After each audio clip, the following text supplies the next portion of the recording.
Listen, man, I like Tszyu. I like Tszyu. I like the power, the size, and his skill set at 54. I think he's a problem for anybody. And I mean, no, use your imagination. I think he's a problem for anybody that you can think of. You niggas ain't gonna like that.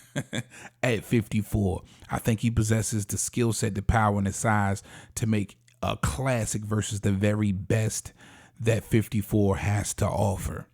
And not only that, the way he feels right now, it makes me like him even more because it speaks to the character of the man, of the fighter.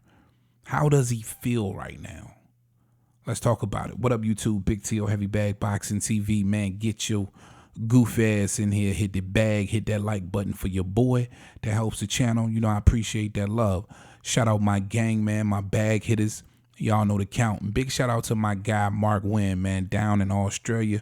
My Aussie brother from down under. You hold me down, man. It's only right I hold you down. I appreciate that love. Now, Tszyu, he feels a certain kind of way. How does he feel? Tszyu being the newly crowned 54 WBO champion, it's official now. It's official. As soon as Charlo stepped in that ring, he was stripped. The WBO took the scrap. They elevated Tszyu.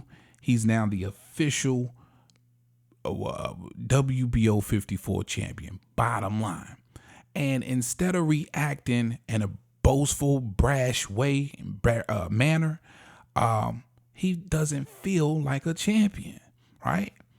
He truly doesn't feel like he deserves to be the champion, right? He doesn't feel like he's earned it. And he had this to say, quote, "There was no celebration, no nothing, when Charlo stepped in the ring against Canelo and I became world champion. I'll feel like a world champion once the fight with Mendoza is done. I want to earn it in that way. Brian and I are both that top 1% of fighters in the world. His style, he's a style I haven't faced before, and I know he thrives on that underdog mentality. So he, of course, has my respect, but he's in there with someone that's a different breed, and it's not going to end well for him. I promise to turn the remaining non-believers into believers.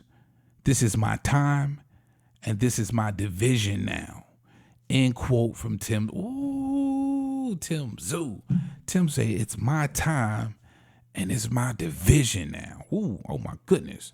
Now listen, this is a Tszyu that was waiting in line. He was supposed to be fighting Jermell Charlo next. Now, I don't know if you guys know this, but before Jermell Charlo hurt his hand, it was Tszyu. That fight was made. That was the next fight for Jermell Charlo. Tszyu was going to get his opportunity. But then Canelo comes a knocking.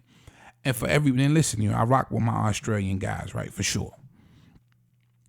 But you can't call Jermell Charlo a duck when it's Canelo Alvarez, bro. Now, I know y'all feel like he just wanted to go pick up a bag, and maybe he did. But when you look on paper and you see Canelo Alvarez and a Tszyu, by far, at this state, at this time, Canelo Alvarez is by far the bigger threat.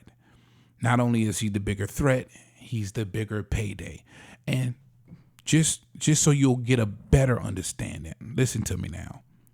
If it was Tszyu in Jermell Charlo's shoes, he would have did the same damn thing. Think about it that way. For everybody who wants to call Jermell, all of the Australians who want to call Jermell Charlo a duck, if it was Tszyu, he would have did the same damn thing, and you would have had to respect it. You know what I'm saying? You pick up a bag, your dad'd be great. You do something you've never done before. You fight at a level you've never fought before, or you come over here and you fight Tszyu for a lesser bag. And both are dangerous opponents. Canelo on paper at the time right now, just probably more dangerous. Tszyu does the same thing. Let's keep it all the way. I'm always trying to get y'all real you fools in to understand. And if in this situation, it's hard to call him a duck when it's Canelo. Anybody else now, I would have been with you. If you would have came out and fought anybody else, I'd have been like, no, he's ducking. But it was Canelo, bro. But Tszyu has Brian Mendoza next. Oh, you got to see this shit here. Yeah, this Brian Mendoza right here. Look at this left hand. Wow. Oh, my God. Wake up. And carry your ass to sleep. Oh, my God.